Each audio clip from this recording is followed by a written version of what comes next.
Guys, go through the last lecture notes. If you have any doubts, please ask.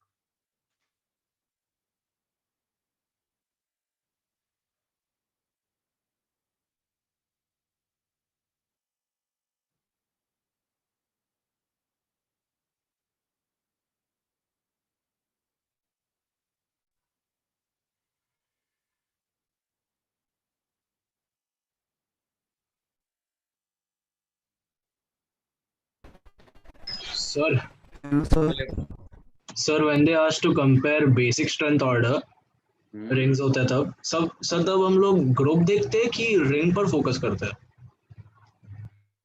Electron density, yes electron density किस पे, वो clearly बोलेगा आपको कि electron density of benzene ring किस पे। ऐसा क्वेश्चन नहीं बोलता है कभी कि इलेक्ट्रॉन डेंसिटी कंपेयर करो, वो कहेगा electron pi electron density of benzene ring, ऐसा वर्ड्स बोलेगा वो आपको। ओके ठीक है सर कल जो आपने SIP वाला एग्जांपल दिया उसमें फोर्थ वाला सबसे कम था, पर उसमें फोर्थ वाला फर्स्ट वाले से कैसे कम हो गया? फर्स्ट वाले में तो इंडक्टिव भी नहीं था। फोर्थ वाला फर्स्ट से कौन सा एग्जांपल है बेटा? सर SIP फोर्थ वाला वाले में एग्जांपल। रेजोनेंस नहीं लग रहा था। एसआईपी के 4 एग्जांपल्स मैंने लिखाए थे, आप बोलो। तो उसमें सबसे पहले वाला एग्जांपल, ओ, तो उसमें क्या प्रॉब्लम है? तो आपको फोर्थ वाला फर्स्ट वाले से भी कम है उसमें। फोर्थ वाला ना, हाँ सर, फर्स्ट वाले में सब इंडक्टिव नहीं में लग रहा था। सब इन ऑल केसेस एसआईपी वाला सबसे लास्ट में आ जाता है। केवल एक ही तो एक्सेप्शनल केस लिखाया था OCS3 वाला, बाकी सब में एसआईपी की वजह से वो लास्ट में चला गया। Where is the issue? Sir तो अगर इंडक्टिव भी नहीं होगा और SIP होगा तो SIP वाला सबसे कम ही रहेगा बेसिक हाँ, स्ट्रेंथ में। केवल वो OCS3 जैसा कोई केस ना हो जाए जिसके पास लोन पेयर के थ्रू रेजोनेंस की पावर हो, डोनेटिंग की, लेकिन इंडक्टिव के थ्रू विड्रॉइंग की पावर हो, ऐसा है। अच्छा ओके सर, समझ गया। और बोलो, एनी अदर डाउट्स?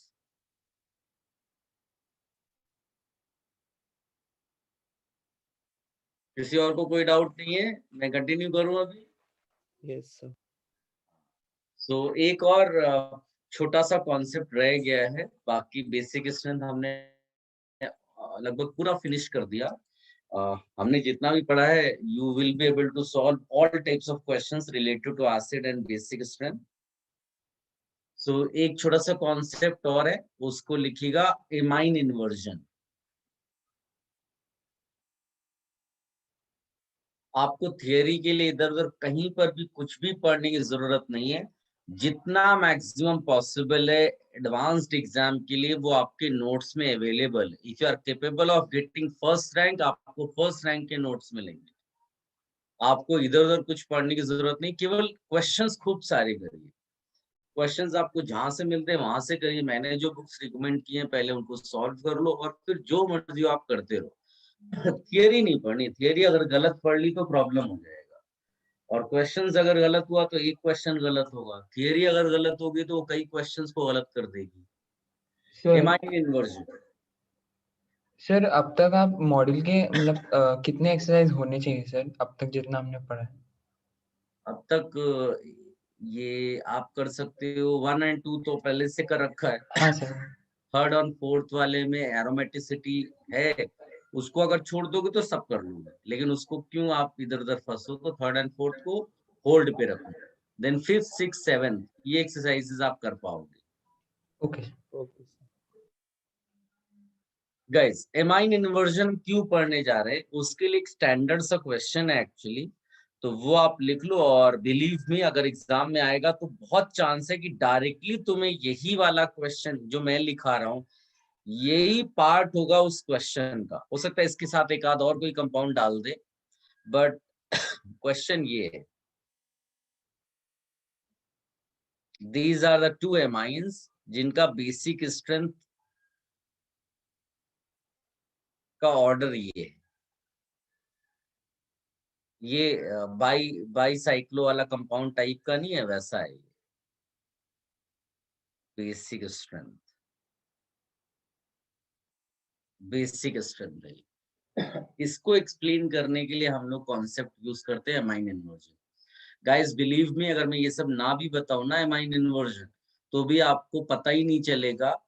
कई बार टीचर्स भी या इवन बुक्स में भी आपको कुछ उल्टे सीधे सॉल्यूशंस मिल जाएंगे और आप सेटिस्फाई भी हो जाओगे उनसे, बट वो प्रॉपर एक्सप्लेनेशन चाहिए। जैसे मैंने आपको SIP बताया, मैंने आपको SIR बताया, वो सब एडवांस्ड एग्जाम में आने के चांसेस है। ऑप्शंस में हो सकता है वो एक्सप्लेनेशन लिखा हो, एंड आपको वो मोस्ट अप्रोप्रिएट आंसर चूज करना होता है जो आपका एक्सप्लेनेशन वहां पर दे पाए। तो वैसे ही यहाँ पर है, इस पर्टिकुलर ऑर्डर के लिए कॉन्सेप्ट जो यूज होता है दैट इज एमाइन इन्वर्जन। कुछ और तरीका कहीं पर लिखा हुआ है आंसर को केवल सेटिस्फाई करने के लिए, तो वो नहीं चलने वाला। एमाइन इन्वर्जन क्या है पहले तो वो देख लो। इफ आई आस्क यू, कोई भी एमाइन मैंने जैसे चूज किया, यहाँ पर मैंने R लिख दिया, R लिख दिया, R लिख दिया, can you tell me hybridisation of nitrogen? sp3 P3 तो शेप क्या होगा? टेट्राहेड्रल टेट्राहेड्रल स्ट्रक्चर होगा, ऑर्बिटल्स का ज्योमेट्री होगी ऑर्बिटल्स की। फिर उसमें 3 बॉन्ड्स आपके किसी ग्रुप के साथ या हाइड्रोजन के साथ होगा, और एक ऑर्बिटल में लोन पेयर होगा।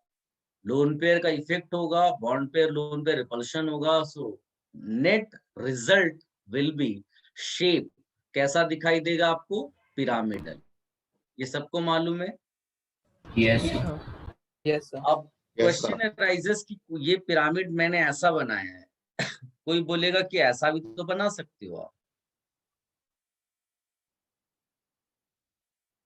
तो आप बोलोगे इसमें कौन सी बड़ी बात है, दोनों तो एक ही है, पलट कर रख दिया आपने। Yes. समझ में आया? yes लेकिन इसको मैंने पलट कर नहीं रखा है, यहीं पर प्रॉब्लम है। इसको पलट कर नहीं रखा मैंने। अब मैं आपको एक घरेलू एग्जांपल देता हूँ टू अंडरस्टैंड कि मैं क्या बताने जा रहा हूँ। तुम लोगों ने अम्ब्रेला यूज किया हुआ है, रेनी सीजन में सब यूज करते हैं। कभी Yes, तुमने देखा है? हाँ हाँ कभी तुमने देखा है कि हवा अचानक से तेज से आए और अम्ब्रेला ऐसा हो जाए?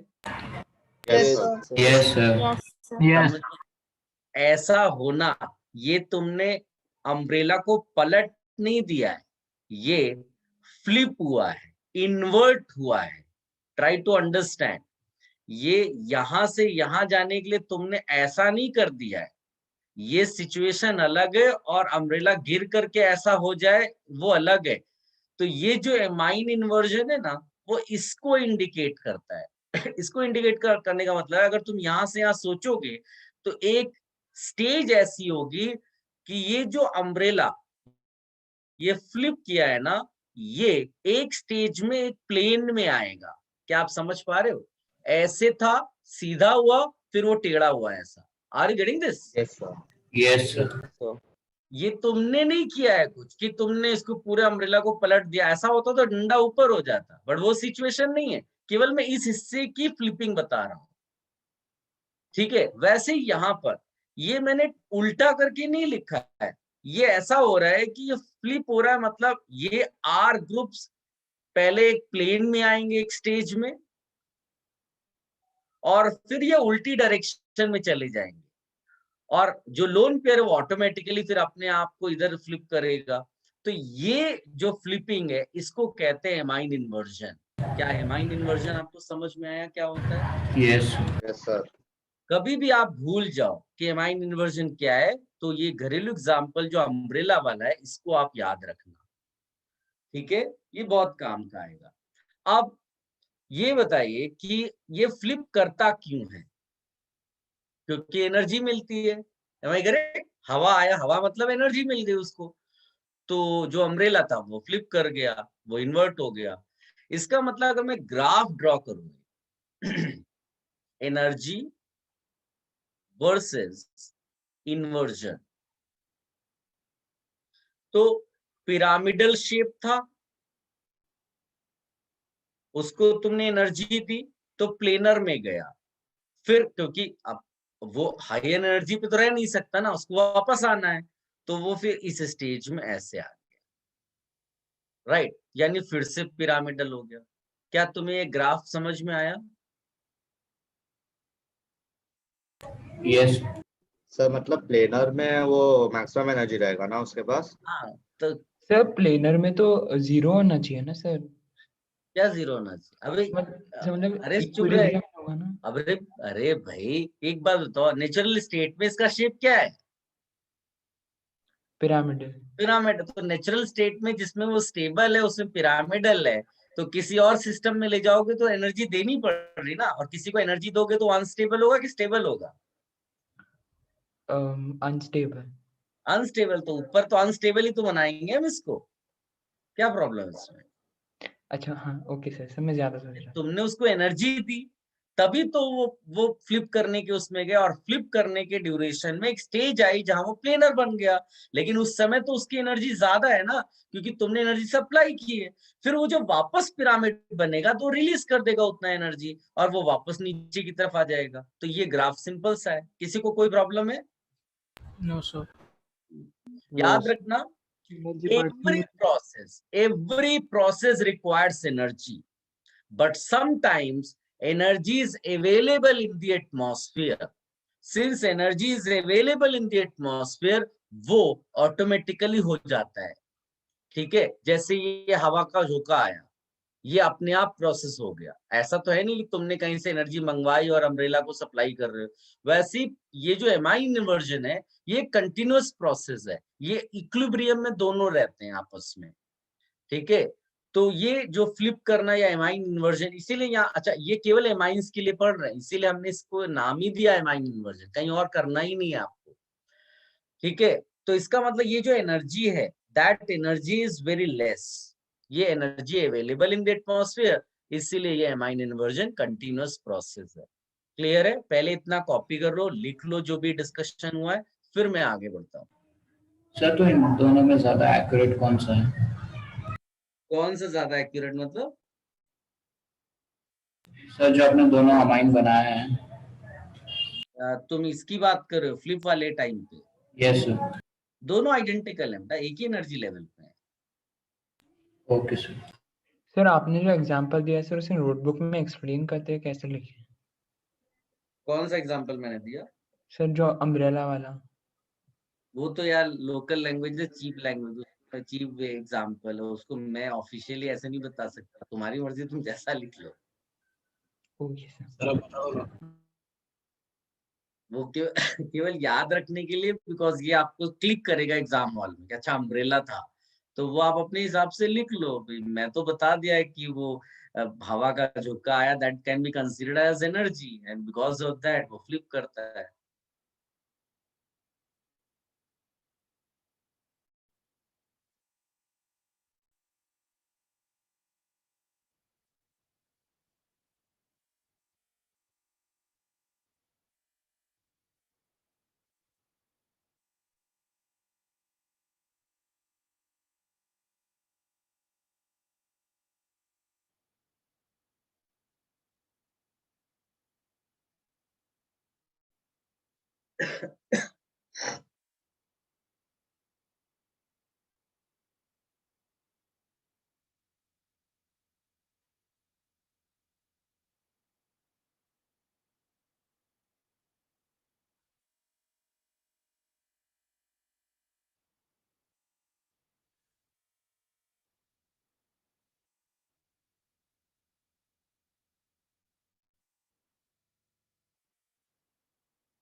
Done.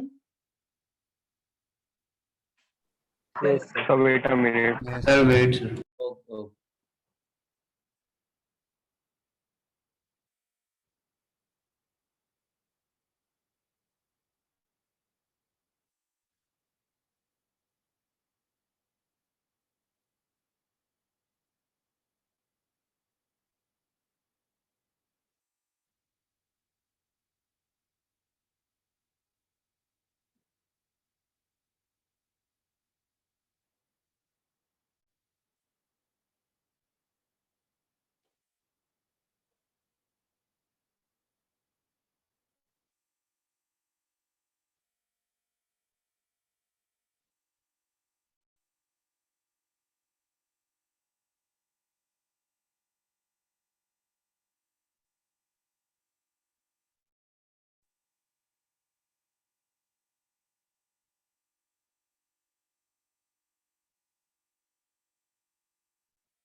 Done sir. Okay sir amine inversion से बस फ्लिपिंग वाला ही वो होता है ना एक्सप्लेन। हाँ, बस अभी तो मैंने केवल ये बताया व्हाट इज एमाइन इन्वर्जन, मैंने ये नहीं बताया how that amine inversion is related with basic strength. अब वहां पर पहुंच रहे हैं, पहले आपका एमाइन इन्वर्जन तो क्लियर हो जाए। क्या है ये सबने कॉपी कर लिया? Yes sir. 2 minute. Yes sir बस एक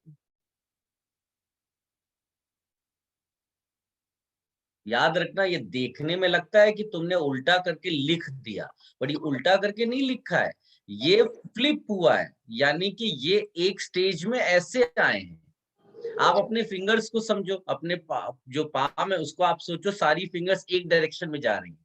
फिर तुमने क्या किया, अपनी फिंगर्स को सीधा कर दिया, एक प्लेन में लेकर आए, और फिर ऐसा कुछ हो गया मैजिकल कि सारी फिंगर्स अपोजिट डायरेक्शन में चली गई। वो पॉसिबल नहीं है ह्यूमन के लिए, लेकिन आप विजुलाइज करो वो सिचुएशन है।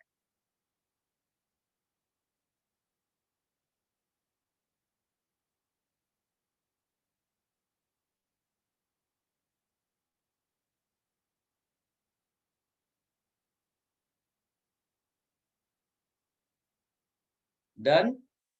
सर। यस बेटा। सर ये अम्ब्रेला वाला एग्जांपल क्या कोई स्टैंडर्ड नेम है क्या इसका? नहीं नहीं, ये तो मैंने ऐसे ही बनाया है, ऐसा कुछ स्टैंडर्ड नहीं है। ये तो मैंने रिलेट किया है कि ऐसा कौन सी चीज है जो इससे रिलेटेड है। तो अम्ब्रेला आपका बेस्ट एग्जाम्पल है, क्योंकि वो आप विजुलाइज करो सिचुएशन, जब हवा आती है अचानक से वो उल्टा होता है, फ्लिप होता है, तो उससे बेटर एग्जाम्पल मेरे को समझ में नहीं आया इसका। दोनों स्ट्रक्चर्स की एनर्जी सेम है ना? हाँ, वो सिचुएशन मतलब खाली ये है कि तुम यहाँ और यहाँ से थोड़ा सा ये डिफरेंस आता है कि इसकी डंडी उस तरफ नहीं जाती, बस इतना है। लेकिन ये आपको उसी तरह की फ्लिपिंग दिखा रहा है कि एक स्टेज में प्लेनर आएगा। इसमें क्या होता है, लोन पेयर भी इधर आ जाता है। ठीक है, चलिए आगे बढ़े। Done? Yes sir. Yes sir. Yes. अब सिचुएशन विजुलाइज करो, अगर मैं उसी अम्ब्रेला को रस्सी से बांध दूं, ऐसे स्ट्रिंग लेकर के बांध दूं, तो अगर हवा आएगी तो फ्लिप होने के चांसेस ज्यादा हो गए कि कम हो गए? सर कब? कम होंगे। ऑलमोस्ट खत्म कम हो होंगे गए। सर। अनटिल एंड अनलेस वो एनर्जी स्ट्रिंग को ब्रेक कर दे, वो हवा स्ट्रिंग को ब्रेक कर दे, तब तक ये फ्लिप नहीं करेगा। क्लियर है ये चीज? Yes sir. Yes sir. Yes sir. Yes sir. उसी तरह से सिचुएशन विजुलाइज करो कि ये नाइट्रोजन था, इसके इधर एक बॉन्ड जा रहा था, बॉन्ड जा रहा था, बॉन्ड जा रहा था, तुमने क्या किया, इन बॉन्ड्स को सबको मिला दिया, ये तुमने इधर से इसको जोड़ दिया। Can you visualise this? अब यस ये सर। ओपन नहीं, ये फ्री नहीं है। अब ये बॉन्ड्स फ्री नहीं है तो ये प्लेन में कैसे जाएंगे, और जब तक प्लेन में नहीं जाएंगे ये उल्टा नहीं हो पाएंगे। यानी यहां पर नो एमाइन इन्वर्जन। क्या तुम समझ पाए कैसे मैंने प्रूव किया यहाँ पर नो एमाइन इन्वर्जन? सर वापस बता दो। मैंने केवल इतना बोला बेटा कि ये नाइट्रोजन जब है, इसके 3 बॉन्ड्स फ्री थे, तो फ्री थे ये तीनों बॉन्ड्स, तो एक स्टेज में ये प्लेनर हुए और फिर ये अपोजिट डायरेक्शन में फ्लिप करके पिरामिडल हो गए। अगर तुमने इन सारे जो ग्रुप्स है इनको आपस में अटैच कर दिया, तो now they are not free, तो ये किसी भी टाइम पर प्लेन में नहीं जा पाएंगे, और प्लेन में नहीं जाएंगे तो उल्टी डायरेक्शन में कैसे फ्लिप होंगे उधर। तो तुमने उसके लिए क्या किया, इन बॉन्ड्स को सबको कनेक्ट कर दिया। राइट, तो ये एग्जाम्पल ऐसा है जिसमें हम लिख सकते हैं नो एमाइन इन्वर्जन। ठीक है, यस। ये भी आप लिख लो अपनी स्टाइल से। सर बट इसका बेसिक स्ट्रेंथ से रिलेशन क्या है? अरे यार क्यों भाग रहे हो, थोड़ा सा वेट करो ना। मेरे एक्सपीरियंस के हिसाब से तुमको जिस तरह जिस स्टेज पे जो चीज बतानी है वो जरूर बता रहा हूँ, तो थोड़ा पेशेंस रखो बेटा। मुझे क्या है, मैं सीधे सीधे आपको कुछ भी बोल करके रटवा दूंगा। मैंने बोला ना, ये अगर ना भी मैं बताऊं तो उनको पता ही नहीं चलेगा। आप सर्च करके देख लो बुक्स वगैरह, उनमें बहुत कम में ये सब चीजें दी हुई हैं। लेकिन क्वेश्चंस आप देखोगे तो ओलंपियाड में भी ये क्वेश्चंस आया हो। मैं आपको अभी ओलंपियाड का क्वेश्चन देने वाला हूँ।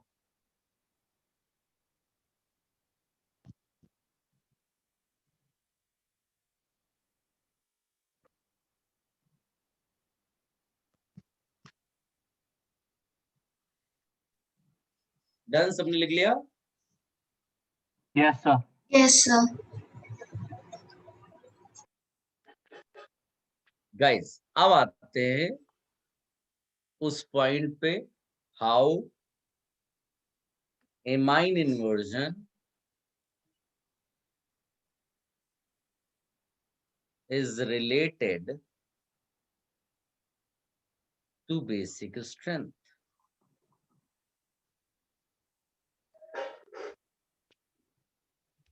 ठीक, अब आप ध्यान से देखना कि एक सिचुएशन है, भाई ये नाइट्रोजन है, इसके पास लोन पेयर है, राइट, और H प्लस इस पे अटैक करता है। अच्छा, ये मैंने पहले भी बताया हुआ है ये पॉइंट कि अगर मान लो कि तुम्हारे पास भिखारी आता है सिग्नल पे और पैसे मांगता है, तुम्हारे पास पैसे हैं या नहीं है ये मैटर नहीं करता। अगर उसको पैसा तुमसे नहीं मिला तो बताइए वो तुम्हारे बारे में क्या कंक्लूजन ड्रॉ करेगा कि तुम रिच हो कि पुअर हो? पुअर हो। सिंपल सी चीज है ना। चोर भी आया, उसने तुमसे चोरी करने की कोशिश की, तुमने पैसे कहाँ छिपा रखे कोई मतलब नहीं है, लेकिन उसको पैसा अगर नहीं मिल पाया, यानी तुम्हारा और उसका इंटरेक्शन नहीं हो पाया, पैसे का वो इंटरेक्शन नहीं हुआ, तो समझ लेना कि वो तुम्हारे लिए एक ही बात बोलेगा कि यू आर नॉट रिच। तो वही चीज यहाँ पर है, H प्लस अटैक करने के लिए आता है। अगर उसको ये लोन पेयर नहीं मिला, यानी कि एसिड बेस इंटरेक्शन नहीं हुआ, देन इन दैट केस, बेटा माइक म्यूट कर दो।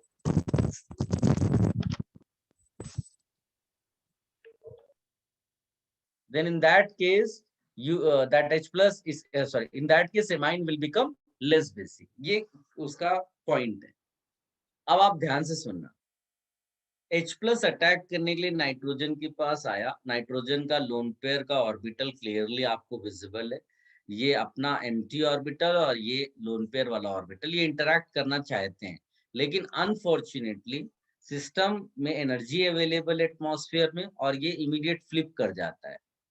तो बताइए वो इंटरैक्शन हो पाएगा क्या? नहीं। नहीं सर। No sir. या कम हो पाएगा, ऐसा तो बोल ही सकते हो। इसका मतलब है कि amine inversion is responsible for decreased basic strength और इंक्रीज्ड बेसिक स्ट्रेंथ। डिक्रीज। बस इतनी सी कहानी।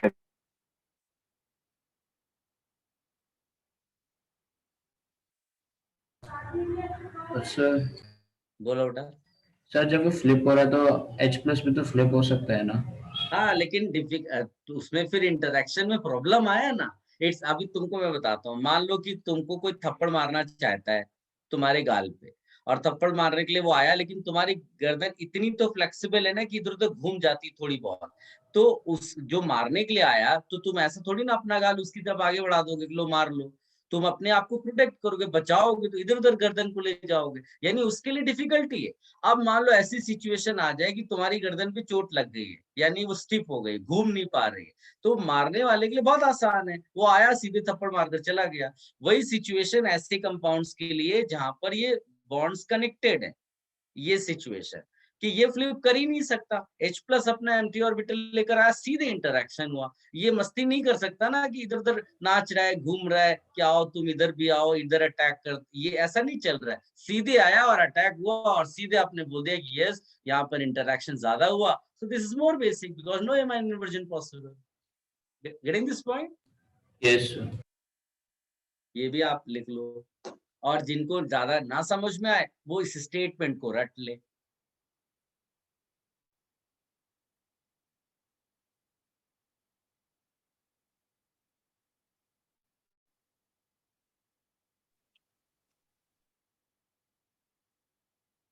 सचो अगर हमारे इन्वर्जन नहीं हुआ तो फिर वो ज्यादा बेसिक है। हाँ बिल्कुल सही, एमाइन इन्वर्जन नहीं हुआ तो ज्यादा बेसिक है। तो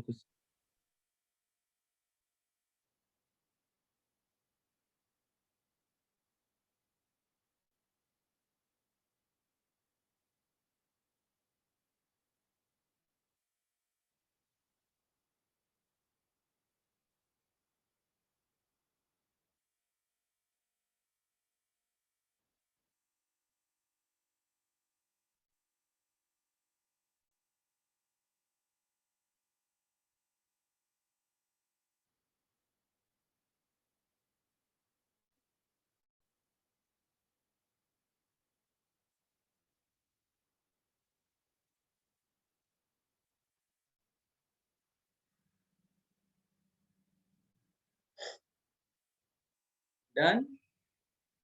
सर बस एक मिनट। सर एक minute.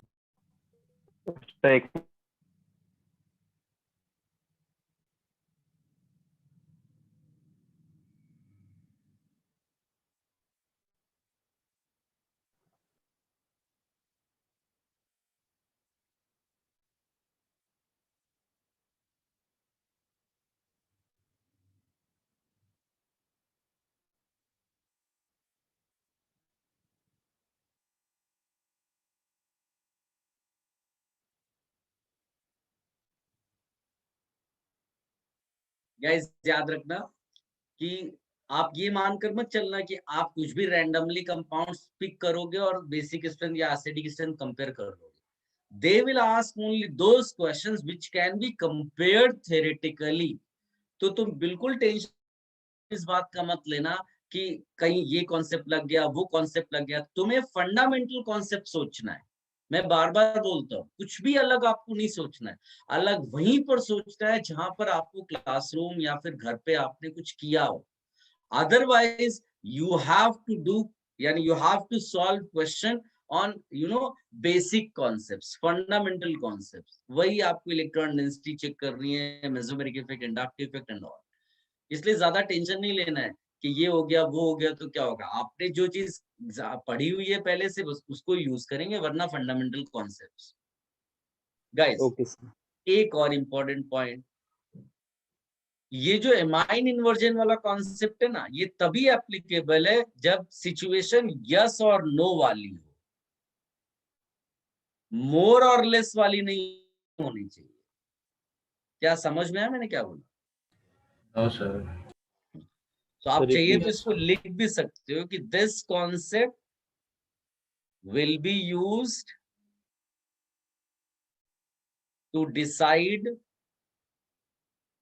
Basic strength only if one amine shows inversion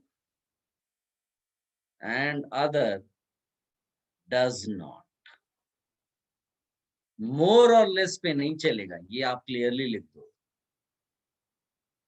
नहीं तो कई सारे बच्चे जब थोड़ा और पढ़ा देते हैं और जब आपको ये सिखा देते हैं कि किसका एमाइन इन्वर्जन थोड़ा ज्यादा होगा किसका कम होगा, तो गलती से वहां पर भी लगा देते हैं, जबकि वहां पर हमको डिसाइड किसके बेसिस पे करना है, फंडामेंटल कॉन्सेप्ट्स। वही मेसोमेरिक इफेक्ट, वही इंडक्टिव इफेक्ट। या तो पूरा होगा या तो नहीं होगा, राइट? हाँ, या तो आप एमाइन इन्वर्जन है नहीं है। अगर ये सिचुएशन है then and only then those two compounds can be compared, otherwise नहीं। अदरवाइज तो वो पुरानी concepts.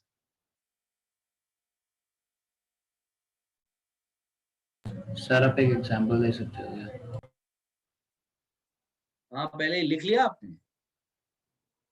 Wait, yes sir. 1 minute sir. Sir, वो last word कैन सा shows inversion and other? And other does not.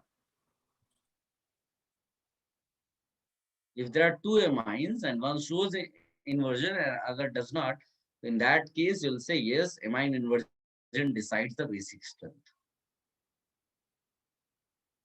Sir more और less inversion कैसे पता लगता है? वो तो वही तो बताने जा रहा हूँ, लेकिन अनफॉर्चुनेटली अगर वो बता देता और ये वाला नोट नहीं लिखा था तो आप जोश जोश में उसमें भी आंसर यही फिट कर देते और कचरा हो जाता। मिटा दूं ये sir? Have you copied everything? Yes Yes, sir. sir. Guys, बहुत सिंपल सी चीज है। ये ग्राफ आपको दिख रहा है? Yes sir. और यहाँ पे हमारी पार्टी हो रही है। ये कौन है यार? ये फेट डिस्टरबेंस वाला बंदा आ गया। किसको मैं होस्ट बना दूं? कोई बनना चाहेगा?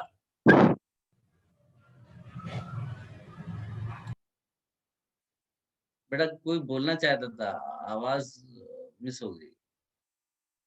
लास्ट टाइम कोई एक बार होस्ट बन गया था, उसने सब इनको ठीक से हैंडल कर लिया था। कोई बनना चाहेगा? वरना एक आध डिस्टरबेंस वाले एलिमेंट्स आ जाते हैं। सर बना दो मुझे। बना दो सर।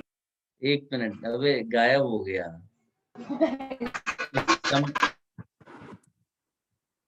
हर्ष ना?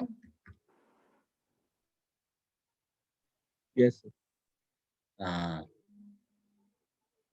चलिए, एक बच्चे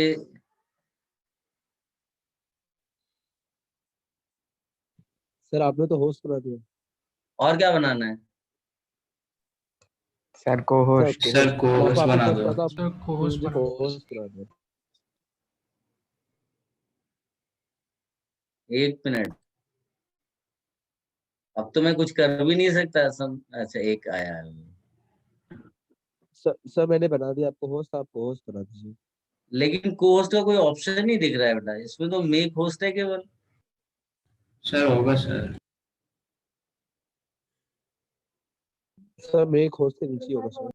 मेक होस्ट के बाद रीनेम है, put in waiting room, remove, ask to start video, these are the options. Host बनने से काम नहीं चलेगा क्या? सर तो होस्ट ही बना दो। मैसेज उसको जाएंगे फिर।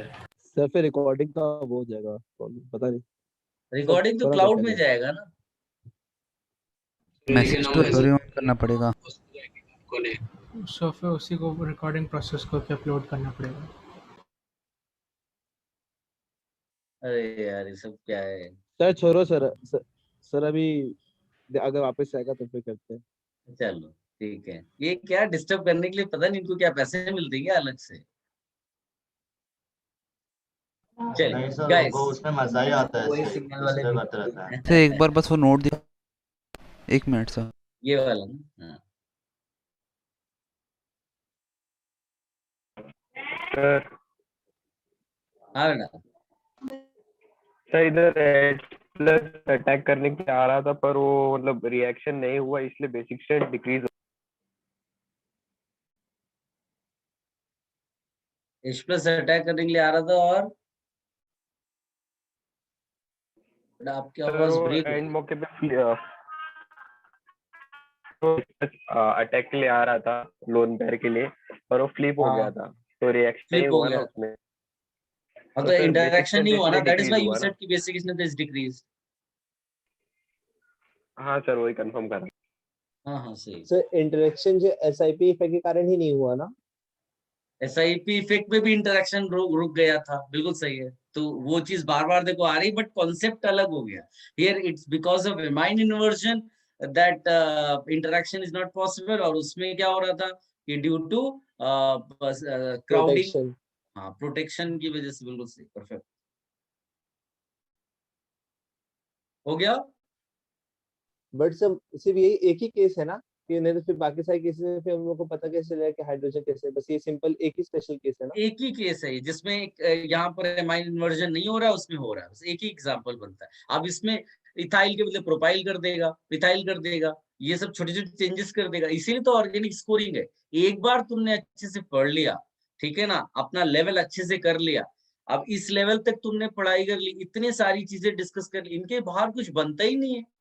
अब उसमें मिथाइल इथाइल प्रोपाइल करेगा और कुछ नहीं करने वाला है, तो आपको आंसर डेफिनेटली आएगा। आप अच्छे से नोट्स को रिवाइज करना, थियरी इधर उधर नहीं पढ़नी है, प्रॉब्लम्स खूब सारे करने, इससे क्या होगा, एक्सपीरियंस मिलेगा। एप्लीकेशन वाला पार्ट आप बार बार करोगे तो वो थियरी भी याद हो जाएगी। आप बैक टू द पार्ट जो मैं अभी डिस्कशन कर रहा था, you can see this graph.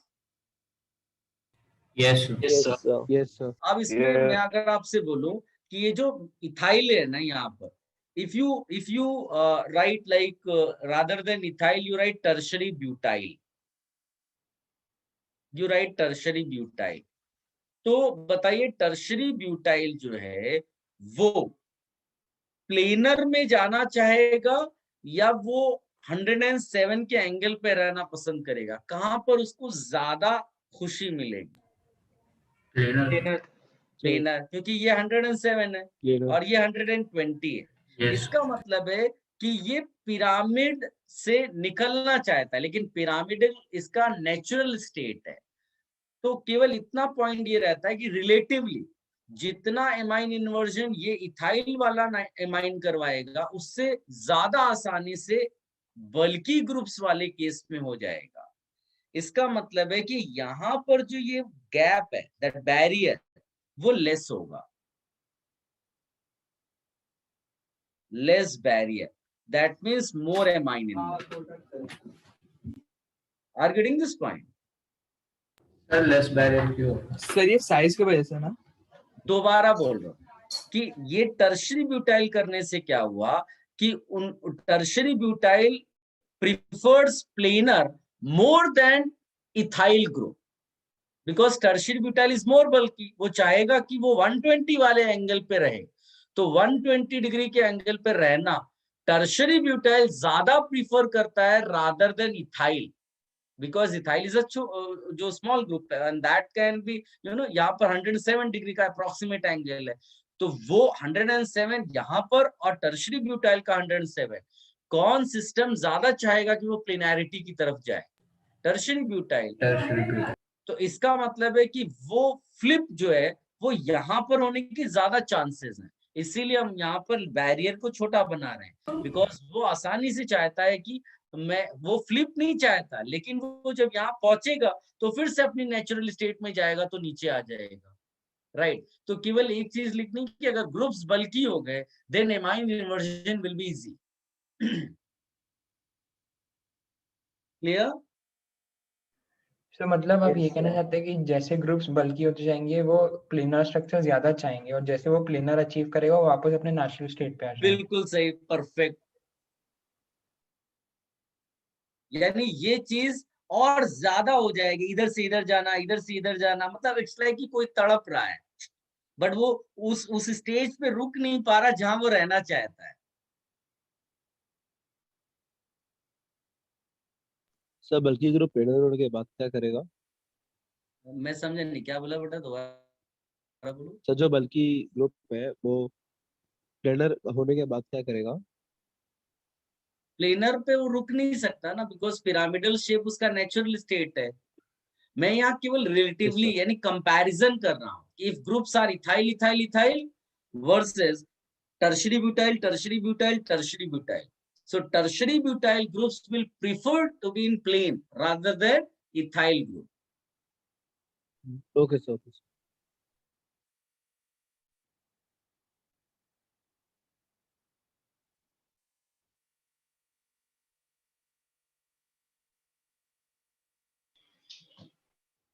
Sir आप वो बैरियर वाला वापस समझा सकते हैं क्या?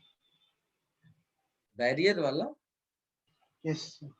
अरे इसका टेंशन नहीं लेना पड़ा, उसको आप इग्नोर कर दो, जब क्वेश्चन आएगा तब कर लेंगे। अभी के लिए केवल इतना लिख लो, if groups are bulky in amine then amine inversion is more feasible, बस इतना लिख लो, दैट इज ओके अभी के लिए। उस पर ज्यादा टाइम वेस्ट नहीं करना, because that has nothing to do with basic strength. Basic strength वाली चीज खत्म हो गई है।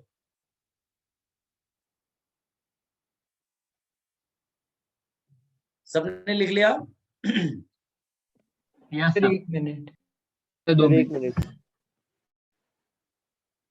गाइज, आज मैं आपको जल्दी छोड़ूंगा। एक्चुअली क्या है, आप एक मीटिंग है हमारी, हो सकता है कि नेक्स्ट वीक से आपका ये जो जूम वाली मीटिंग है वो खत्म हो जाए और पेस का अपना इंटरनल एक सिस्टम होगा, उसके थ्रू लेक्चर्स होंगे, तो उसकी कोई मीटिंग है। सो आई विल ये अभी जो लेक्चर है ये 8:15 को मैं छोड़ दूंगा आपका।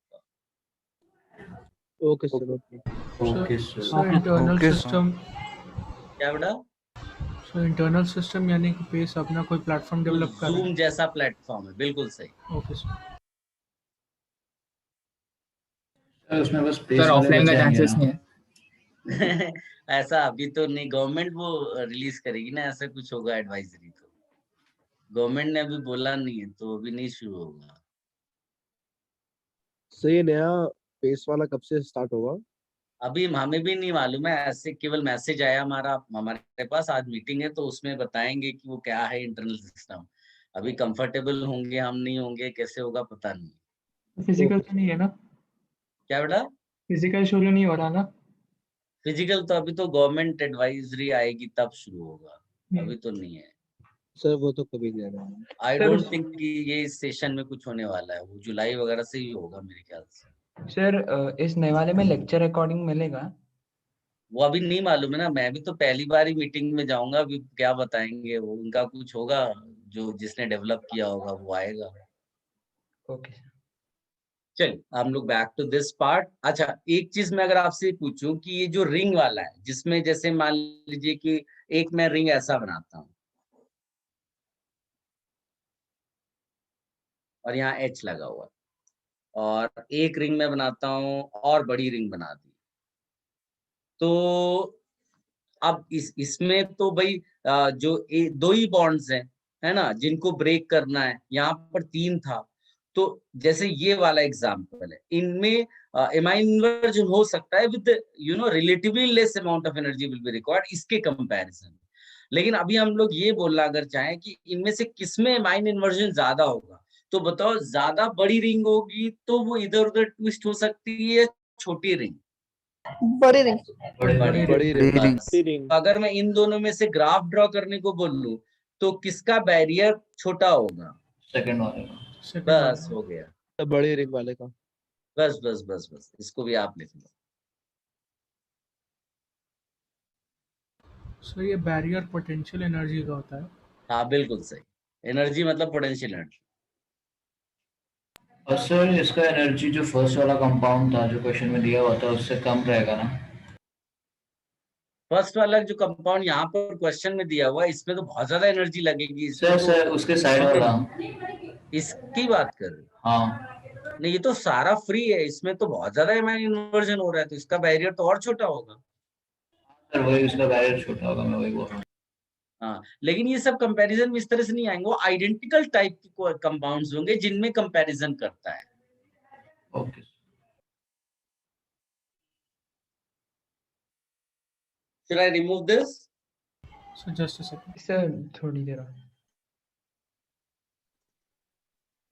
सर जो आप बैरियर बोल रहे सर, वो कंपाउंड रेजिस्ट कितना कर रहे हैं अगर सर? काइनेटिक एनर्जी का ग्राफ बनाएंगे कंपाउंड तो जितना फिर कम second वाले रेजिस्ट करेगा इन्वर्जन को, उतना बैरियर जो है छोटा हो जाएगा। Okay.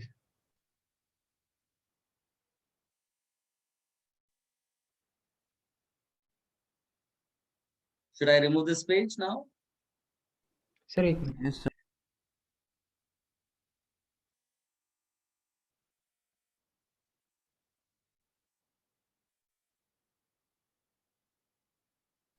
Hello sir. Yes sir. हाँ सर, अगर हम काइनेटिक एनर्जी का ग्राफ बनाएंगे तो फिर सेकंड वाले में ज्यादा काइनेटिक होगा। एनर्जी वगैरह के ग्राफ की हम बात ही नहीं करते बेटा, तो कोई भी एनर्जी जो सिस्टम में स्टोर्ड है उसकी केवल एनर्जी की बात कर रहे हैं। अच्छा ओके सर। सर तो फिर ज्यादा एनर्जी तो सो सेकंड वाले में होनी चाहिए ना? सर वो ज्यादा पोटेंशियल एनर्जी बोलना अरे चाह रहा नहीं था। नहीं, हम लोग ये जो ग्राफ ड्रॉ कर रहे हैं ना, ये तो इन्वर्जन का ग्राफ है। इन्वर्जन के लिए कितनी एनर्जी चाहिए? ओ ओके सर, ओके सर। हमें पोटेंशियल एनर्जी से थोड़ी ना मतलब, ये तो रिलेटिव ग्राफ्स हैं। हाँ सर, अभी समझा। Okay sir. Now should I remove this? Yes sir. Yes sir. Guys, this is all about basic strength.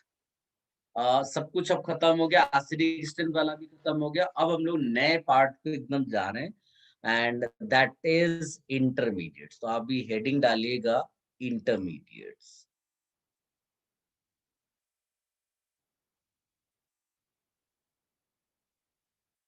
Sir basic strength खत्म हो गया ना पूरा? हाँ वो खत्म हो गया। अब आप एसिड से रिलेटेड, बेसिक से रिलेटेड सारे क्वेश्चंस करना स्टार्ट कर सकते हो। आप ये मान कर मत चलना, कहीं पर ऐसा हो सकता है, ये फीलिंग्स आती जब एडवांस लेवल के क्वेश्चंस करते हैं कि ये कॉन्सेप्ट तो हमने पढ़ा ही नहीं है ना। ऐसा आपके माइंड में बिल्कुल नहीं आना चाहिए। आप ये माइंड में भर लो कि now you can solve all question जो भी रिलेटेड दिए होंगे।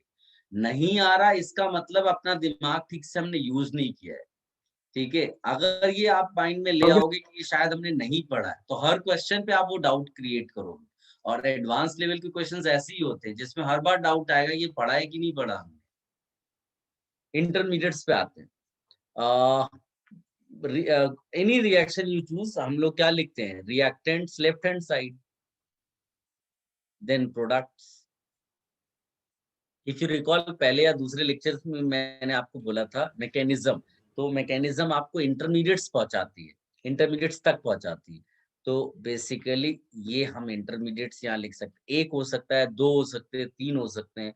आप R से I1 जाते हो, I1 से I2 जाते हो, I2 से I3 जाते हो, and then you get product. ये जो मिले इनको स्टेप्स बोलते हैं। सर इंटरमीडिएट एक्चुअल में नहीं लिखते ना? एंड नहीं दिख भी सकते हैं ना आइसोलेटेड वे में। अभी जैसे हाँ, मान सर। लीजिए कि आपको A को B में कन्वर्ट करना है ना, तो हो सकता है मैं A को C में कन्वर्ट करूं और फिर C से B में जाऊं, तो मेरे लिए C इंटरमीडिएट हो गया ना इस प्रोसेस के लिए। Yes sir. ठीक है, तो sometimes we isolate intermediate, sometimes we fail to isolate. बस इतनी सी कहानी है। एक छोटा सा नोट यहाँ पर लिखो, most of the reactions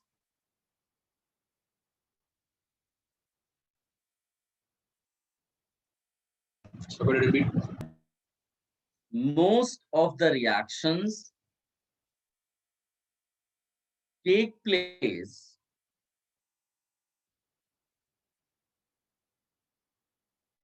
most of the reactions take place So can you repeat, sir? I was disconnected, sir. most of the reactions take place via intermediates.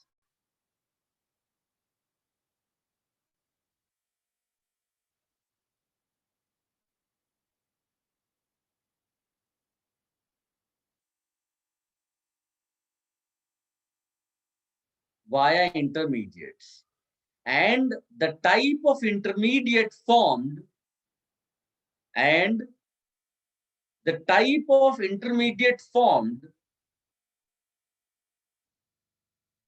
depends on,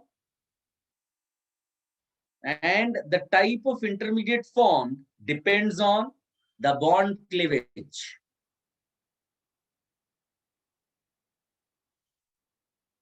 The bond cleavage.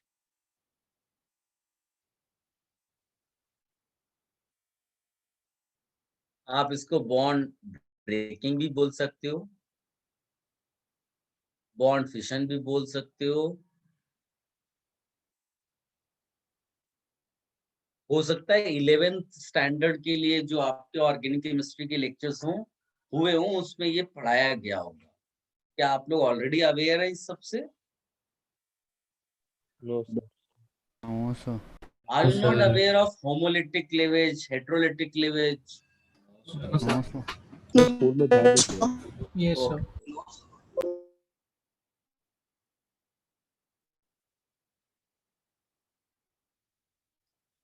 Should I change this page?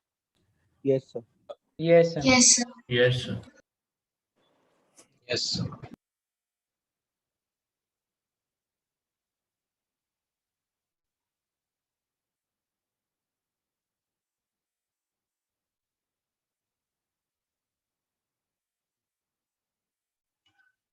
Homolytic cleavage बहुत simple है, नाम से ही पता चलता है कि सब बराबरी का होगा। इफ यू से AB covalent bond, that means sharing of 2 electrons, so you have to break the bond in such a manner that you give 1 electron to each constituent atom। ये आपने इसको दे दिया, ये इसको दे दिया, इसका मतलब है। और ये जो आपने हाफ एरो टाइप का बनाया ना, ये इसको फिश हुक बोलते हैं ऐसा। और इसमें ना तो किसी को एक्स्ट्रा इलेक्ट्रॉन मिला, ना किसी ने एक्स्ट्रा इलेक्ट्रॉन लूज किया, तो इसीलिए यहाँ पर कोई चार्जेस डेवलप नहीं होंगे और इन इंटरमीडिएट्स को नाम देंगे फ्री रेडिकल्स। नाउ सिमिलरली एक हेटेरोलिटिक क्लीवेज, इसमें नाम से पता चलता है। सर मैं समझा नहीं। अरे यार, हेटेरोलिटिक क्लीवेज देखो पहले। सर इसमें पार्शियल चार्जेस होगा ना? 2 electrons. Here the bond is broken in such a manner that both the electrons are given to one of the constituent atoms. तो अगर दोनों इलेक्ट्रॉन शेयरिंग वाले किसी एक को दे दोगे, इसका मतलब है कि इसको एक इलेक्ट्रॉन एक्स्ट्रा मिल गया, एक तो इसका खुद का था। अगर एक्स्ट्रा इलेक्ट्रॉन मिल गया तो माइनस चार्ज आया, बी ने अपना वाला इलेक्ट्रॉन भी लूज कर दिया तो उस पे प्लस आ गया। तो ये यहाँ पर आपको आयंस मिलते हैं। अब सर ये पार्शियल चार्ज होते हैं या फिर एक्चुअल चार्जेस? ये तो एक्चुअल चार्ज है ना, पूरा इलेक्ट्रॉन तुमने बॉन्ड तोड़ दिया। Okay sir. पार्शियल चार्जेस तो इलेक्ट्रोनेगेटिविटी डिफरेंस पे तो बॉन्ड बनने पर होता है ना, यहाँ तो बॉन्ड तोड़ दिया तुमने। अच्छा सर समझा। ठीक है, अब मोस्ट ऑफ द टाइम आप ऑर्गेनिक कंपाउंड्स में डील करोगे, तो ये जो प्लस या माइनस चार्जेस है ना, ये किसके ऊपर आएंगे? कार्बन पे। तो उसके लिए हम स्पेशल नाम देते हैं, इसको बोलते हैं कार्बेनायन। कार्बो नहीं है, कार्बेनायन। और इसको बोलते हैं कार्बोकैटायन। कार्बोकैटायन एंड समटाइम्स इसको हम कार्बोनियम आयन भी बोलते हैं। आज की डेट पे नहीं बोलते हैं, बट ये पुराने क्वेश्चंस में लिखा हुआ मिल सकता है। Nowadays we only say carbocation. ये भी आप कॉपी कर लो। सर कार्बन के लिए स्पेशल नेम क्यों है? हाँ, क्योंकि हम लोग ऑर्गेनिक कंपाउंड्स पे डील करते हैं, सो स्पेसिफाई करना पड़ रहा है हमको, स्पेशली कार्बन के पॉइंट ऑफ, तो carbanion and carbocation. Okay sir.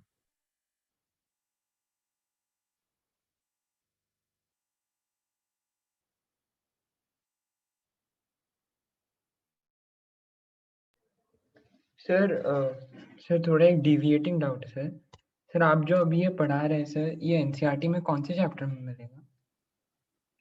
NCERT में देखो, am I audible? Yes sir, yes sir. Yes sir, yes sir. Unfortunately NCERT में जो मेन चैप्टर स्टार्ट होता है ना ऑर्गेनिक केमिस्ट्री में, वो है हाइड्रोकार्बन, एल्केन चैप्टर से।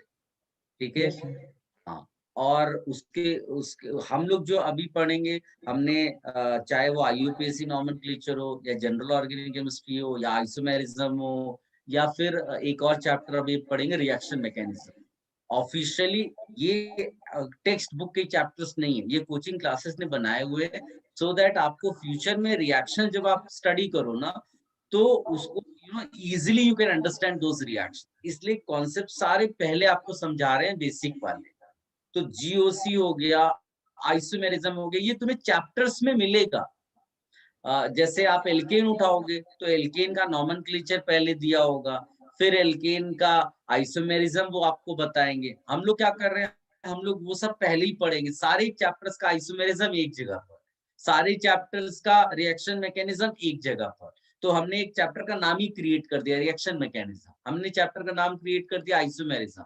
और जनरल ऑर्गेनिक केमिस्ट्री एक बेसिक नॉलेज है, जितनी भी चीजें, चाहे वो रेजोनेंस हो गया वगैरह, ये सब आपको इसके लिए शायद थोड़ा बहुत उन्होंने इनिशियली दिया, बेसिक करके कुछ लिखा होगा, बेसिक कॉन्सेप्ट्स वगैरह वगैरह करके। ऑर्गेनिक केमिस्ट्री जहां शुरू हुआ होगा एल्केन, उससे जस्ट पहले थोड़ा बहुत दिया होगा। ठीक है, जनरल ऑर्गेनिक केमिस्ट्री नाम का चैप्टर है, उसमें भी दिया जनरल ऑर्गेनिक केमिस्ट्री। ये सब नहीं है, बेसिक करके कुछ लिखा था मेरे ख्याल से, मुझे जहां तक याद है। उन्होंने चेंज तो नहीं करते हैं। सो शायद वॉल्यूम 2 में नहीं है, जनरल ऑर्गेनिक करके नहीं है, हम basic concepts of organic basic chemistry, concepts of, हाँ ऐसा करके दिया होगा उसमें। Yes yes. चलिए, should I remove this? Yes sir. Guys, so हाँ, अगर चाहिए तो मैं इसमें नोट लिखा देता हूँ, बाकी आप लोग तो समझदार है। If you want I can give you the note कि bond breaks in such a manner that each constituent atom gets 1 electron. ये लिखना है जी है सर, समझ गया।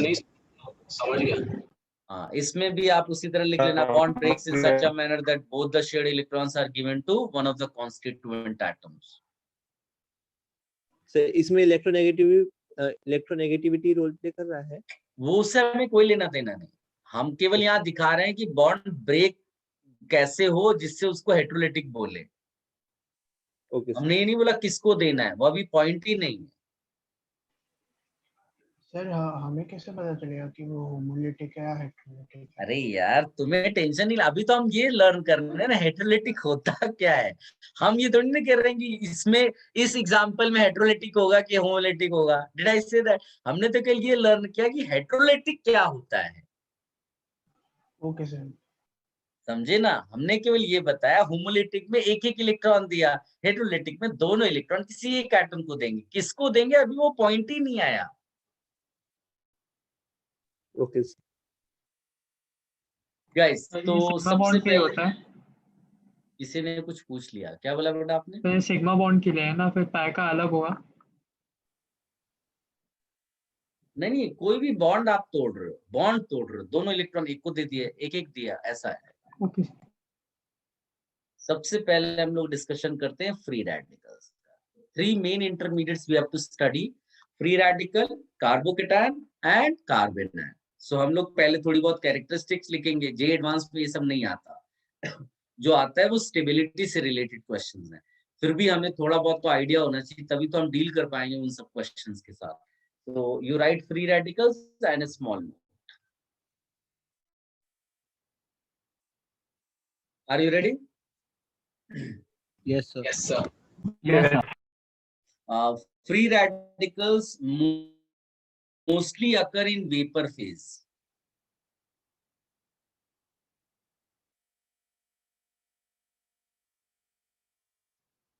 Free radicals mostly occur in vapor phase.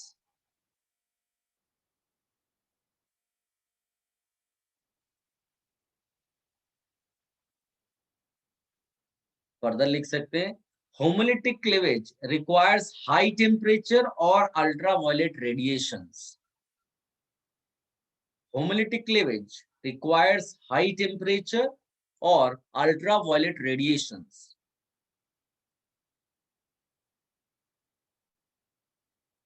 So can you repeat this line? Yes, homolytic cleavage requires high temperature or ultraviolet radiations. इसी में next point, free radicals are electrically neutral.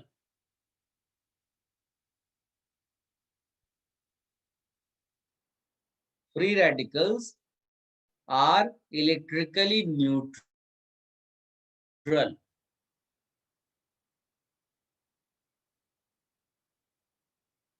Further you write, free radical contains odd electron.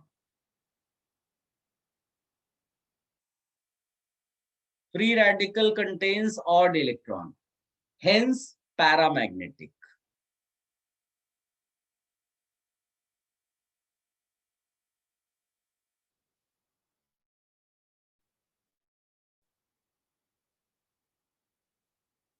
Further, highly unstable, highly reactive.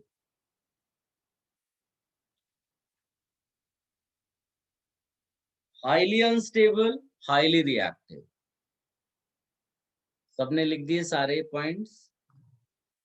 Yes, sir. Yes, sir. Yes, sir.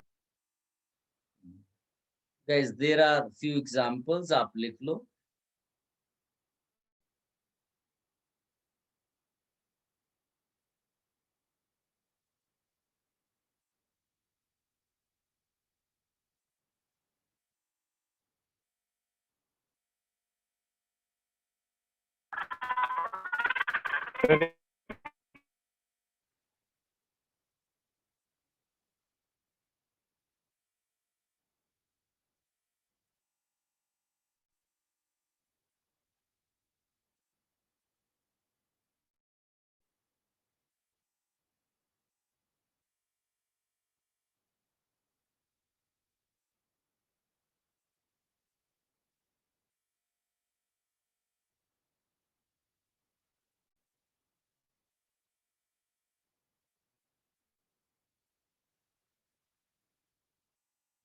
Sir fourth वाले का नाम क्या है? Align. Align.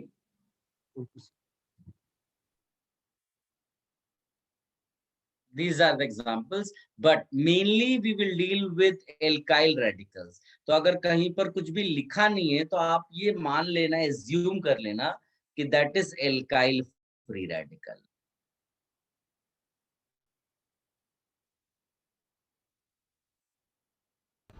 So लिखा नहीं मतलब ऐसे standard वे में अगर कोई रेडिकल केवल वर्ड लिखा है तो हम सोच लेते हैं कि वो एल्काइल रेडिकल बोल रहा होगा. Okay, sir.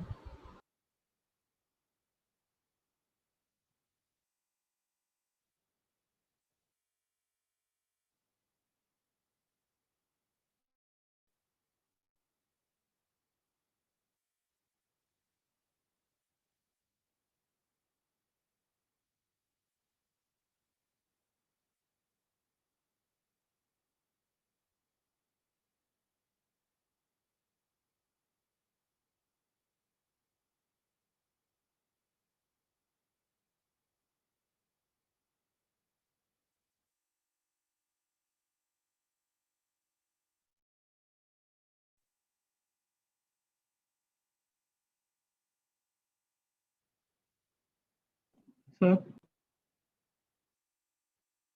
हम्म सर जैसे अल्काइल ग्रुप्स का हम लोग नोमेनक्लेचर करते हैं वैसे इनका भी कर सकते हैं ना सेम वे में।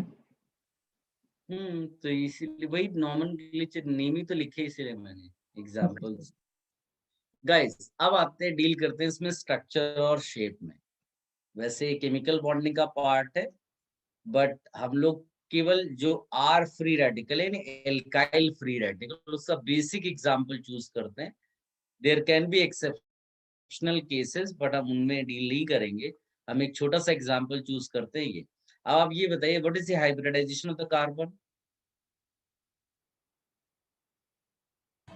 सर ऑड इलेक्ट्रॉन को कंसीडर करना है। सर sp2 sp2, ठीक है। तो ये जो ऑड इलेक्ट्रॉन है, इसका ये मतलब नहीं तो हाफ लोन पेयर, उसको जीरो लोन पेयर कंसीडर करते हैं, ठीक है। यस सर यस तो यहाँ पर ये हाँ, sp2 हो गया, तो sp2 का मतलब क्या हो जाएगा? Diagonal planar, and the lone pair, sorry, the fourth orbital will contain what? Odd electron.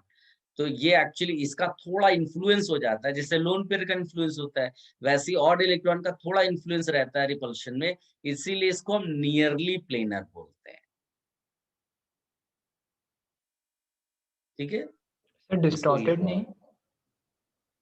Distorted word tetrahedral वाले उस पे लिखते हैं, ऐसा रहता है, बट यहाँ तो वो नहीं है ना।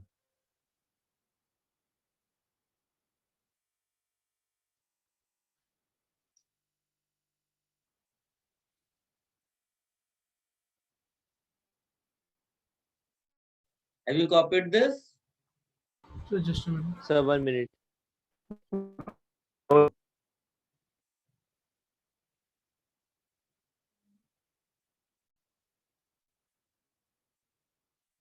सर इनका हाइब्रिडाइजेशन निकाल कर क्या करेंगे?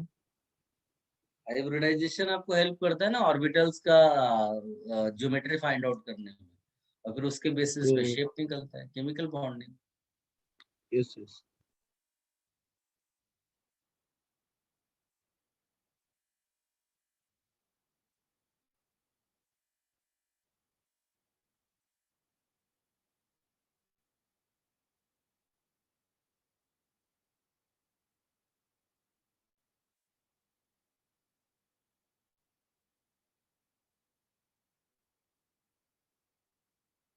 चल नेक्स्ट लिखिएगा, कार्बन है।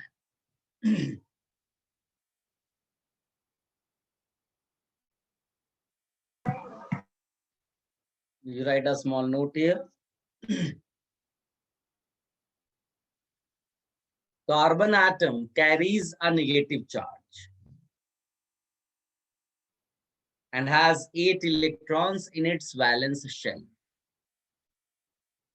Carbon atom carries negative charge and has 8 electrons in its valence shell. So can you please repeat? Sir 8 electrons. Carbon atom carries negative charge and has 8 electrons in its valence shell.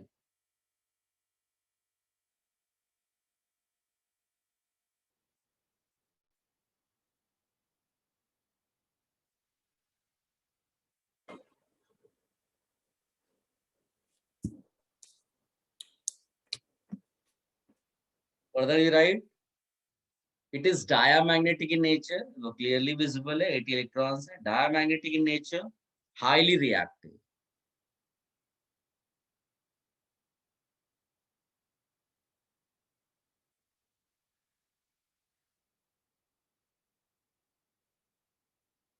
Highly reactive. Further you write, since it is capable of donating electron pair,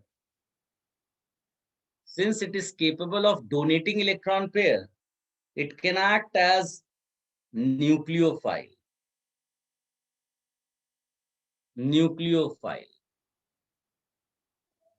पहले भी मैंने आपको nucleophile बताया था कहीं पर, और इसको लुईस बेस भी बोलते हैं। जिसके पास भी लोन पेयर होगा उसको आप लुईस बेस बोल सकते हैं। Examples you can write: methyl carbon ion,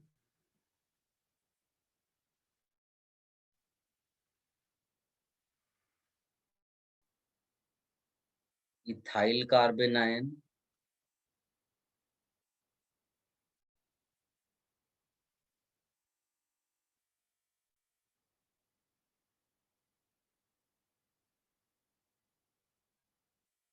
vinyl carbon ion,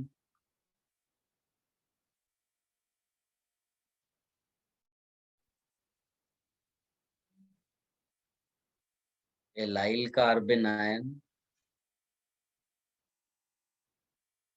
और एक छोटा और example benzyl carbon.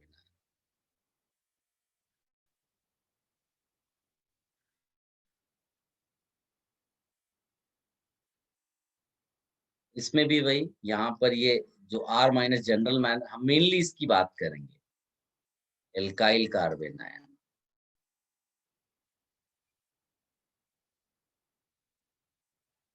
Sir second last allyl लिखा हुआ है ना? एलाइल, एलाइल सब में एक जैसे एग्जांपल मैं लिख रहा हूँ जानबूझकर। इसमें कार्बन पे 9 बैलेंस इलेक्ट्रॉन्स होंगे। क्या बेटा? इसमें कार्बन पे 9 बैलेंस इलेक्ट्रॉन। मेरे को क्लैरिटी नहीं आई, कोई बता सकता है इसको आंसर?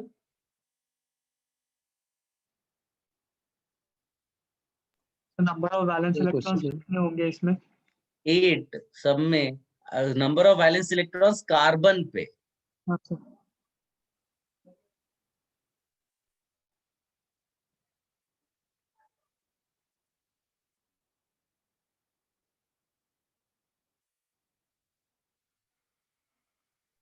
डन? यस। यहाँ पर इस पे भी हम एक अभी शेप और स्ट्रक्चर डिस्कशन कर लेते हैं।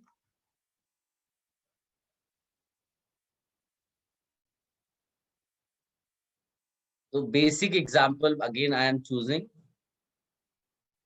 इसका हाइब्रिडाइजेशन बताइए।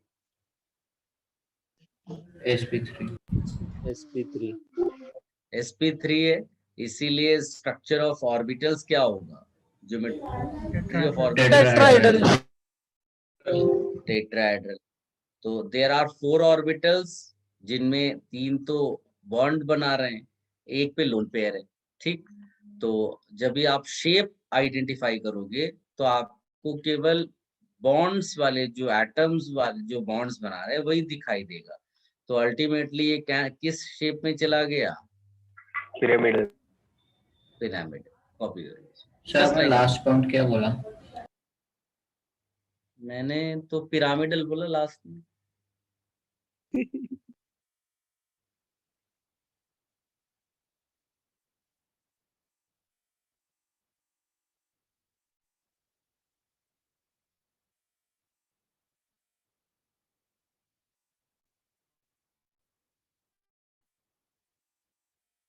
Select over. Select over. Done, सबने कॉपी कर लिया? Just yes sir. Done, sir. Yes, sir. अब इसमें कार्बोकैटायंस वाला पार्ट है, वो हम नेक्स्ट लेक्चर में करेंगे। फिर मेन चीज आएगी स्टेबिलिटी वाला, ठीक है। और उसके बाद कॉन्सेप्ट्स आएंगे हाइपर कॉन्जुगेशन वगैरह के, इन्हीं से रिलेटेड एक्चुअली इन सब में जो कार्बोकैटायंस हो गया, फ्री रेडिकल्स हो गया, to understand the stability we need to know hyperconjugation. तो उसमें पैरेलली फिर वो चलेगा। Okay Okay, sir. Okay sir. Okay, sir. Okay, चलिए बाय। Thank you.